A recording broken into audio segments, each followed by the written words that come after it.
Hi guys, welcome back to the channel. Today we are out by Mammee Bay and we're going to give you an update on the CHEC Roaring River development. Now this is a massive development that's going to be 740 acres. But this is phase 1 and it's completely sold out. The North Coast has some of the hottest real estate in Jamaica right now. So today we're just going to give you an update on what's happening with this development. Straight ahead where you see that green grass, that is this 1 or 2 model units. That's the second one coming into view now. So that's what these homes will look like in phase 1 when they're finished. And also, very nice lake.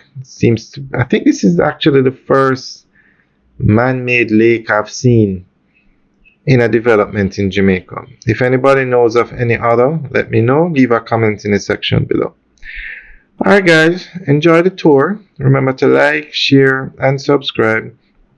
And let us know what you think of this development. Leave your comments in the section below. Have a good day.